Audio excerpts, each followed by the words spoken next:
Oh my gosh. Hey YouTube, how are you guys doing? Amber Honey Raven, the Big Fat Witch. I have a new background. Do you dig it?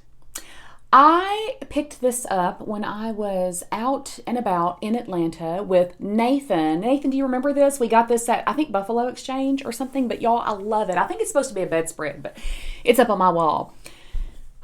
Okay, so I am here today to do a book review. I promised you guys I was going to be doing some book reviews, and we're going to see if Bella is going to clown on me, because y'all know how she does. As soon as I get in here and start filming and talking, she's into everything. Let me get a drink of my coffee, and we will get started. Okay, so I am reviewing Old Style Conjure. This is by Star. I think her last name is Casas or Casas. I do not know how to pronounce it, and I've read different things all over the internet. This Old Style Conjure is on Hoodoo, Rootwork, and Folk Magic. And Star Casas, and Star, if you're watching this, I do apologize if I am butchering your last name. She's done a lot of writing and work around Hoodoo and Rootwork. And she's from, she's pretty authentic. So I'm going to talk about what I loved about this book. There were a couple of things I think need to be improved, but that's just because I'm a Virgo and that's how I do it. So y'all, there's a foreword in here by Orion Foxwood. If you've ever read any forewords by Orion or anything that Orion's written, you'll know it's fab. This is from Wiser Books. First of all, I have to say I love the cover. Okay, there is just a big old cock on the cover. Yeah, that's a giant rooster, and there are some bones and a couple of roots, and so it's pretty appropriate.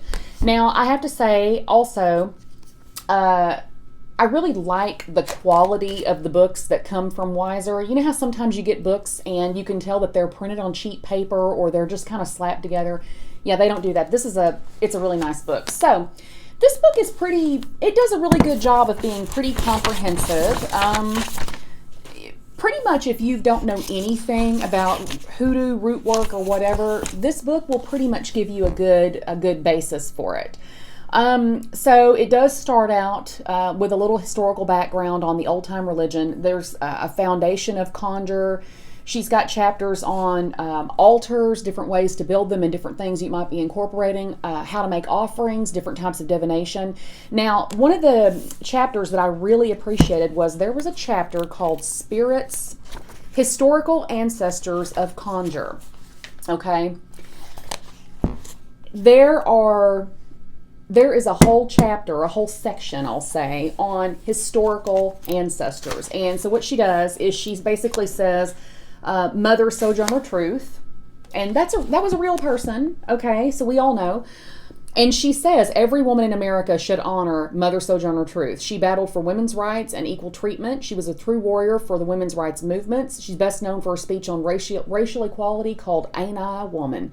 And y'all, if you have never read that speech, Ain't I a Woman, please, it's free. You can go out to the internet and read it in a dozen places, but it is so empowering. But she basically goes through and talks about how these historical ancestors, have affiliation or tie or hold weight in Hoodoo, Spirit, and Rootwork. Harriet Tubman, otherwise known as Mama Moses, is in there. So I really appreciated that. Gullah Jack. There were some people in here that I had never even heard of, but she talks about the ways, Aunt Caroline Dye, she talks about the ways in which they were kind of intertwined with one another and some of the story behind them. So there were spiritual ancestors. Now, these folks I just mentioned, they were all people that really lived. Now she's got a section on spiritual ancestors of Conjure. For instance, Big Mama, she talks about the different petitions and different items that might be associated with them. St. Peter, otherwise known as Cephas, Moses, and yes, the prophet Elijah. So in case you don't know, Hoodoo and Rootwork has a huge overlap with biblical saints, goddesses, or not goddesses, but gods. You will find a very heavy biblical overlay. There is a historical reason for that. I will let you read the book and figure it out, because she kind of goes into that. So basically, I appreciated, gosh, I'm kind of looking at this again and going, because I've made a bunch of notes in here, and it kind of makes me want to do a more in-depth more in-depth review of this, but she does a really good job of giving you kind of the pillars of hoodoo, rootwork, and spirit. She talks about places of power, like how the graveyard has significance, the kitchen has significance, crossroads. I mean, there are things in here that you would expect. She talks about road opening and money spells and things like that. But it's done in a way that does feel really fresh. It's also done, I will say this, I have read every book that Catherine Ironwood or Ronwood? She's also, she owns Lucky Mojo. And she is another woman who's done an incredible amount of research and study on hoodoo. Star Casas, her stuff to me is a little bit more accessible. She kind of lines it out in a way that does basically say, if you don't know anything, here are the highlights that you need to know. It's not granulated. You don't get bored reading it. So I really loved her writing style. I loved, you know what, there was another little thing I wanted to tell you guys about. There was a whole section on household tools. Different ways in which things you find around your house have been used in hoodoo and ways in which you can use. And yes, there are recipes. Ammonia, holy crap, I don't know what that was. Black coffee. I think the people upstairs like have a buffalo in their house. And I think they like try to fold it up and put it in a dog carrier sometimes because they are freaking loud. Bones, brooms, chicken feet. She talks about the significance of each of these. Gunpowder, hands of the clock. I had never heard that. And she goes into this. She said she was not taught to work by the phases of the moon. So if you don't have that background, this is a great little book for you to start with. She said she was taught to plant by the phases of the moon, but not to work by them. She said the most that her mother ever said about the moon was when she trimmed her hair. She did that when the moon was growing so that her hair would grow.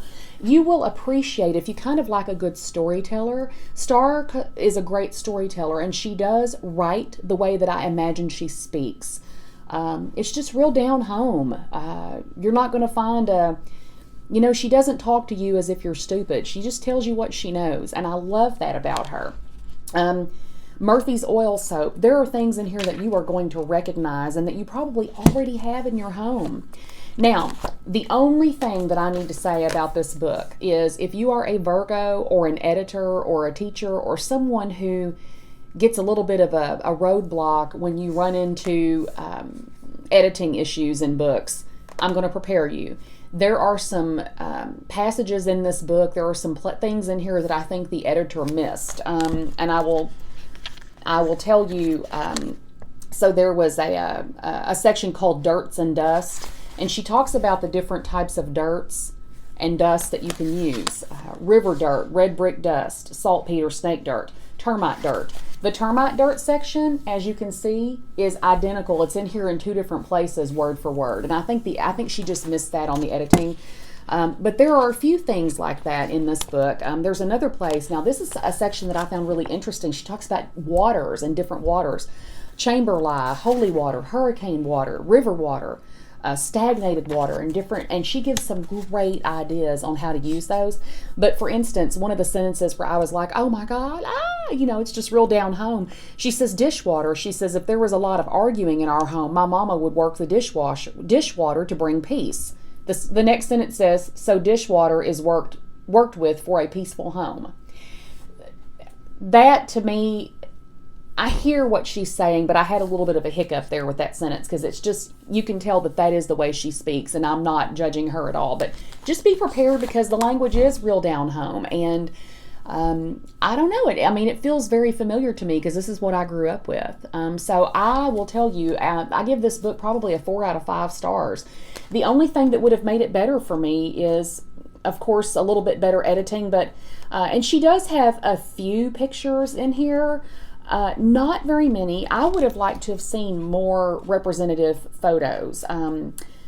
There were some places in here that I think there could have been some line drawings that would have made it better for me. But y'all, overall, this is a very good book. I'm going to put a link in the down bar. It's available on Amazon. And y'all, it is so inexpensive for the amount of information you get. This one, I'm going to keep this in my permanent collection. This is where I tell you, every book, every page on every book may not work for you, but you have to look at the book as a whole and figure out, did you get something out of it? And my answer to this one is, yeah, I got a lot out of it. It kind of re-energized me about Hoodoo. So that's what I have to say about that. Pick it up, link down below, and until next time, huge blessings to you.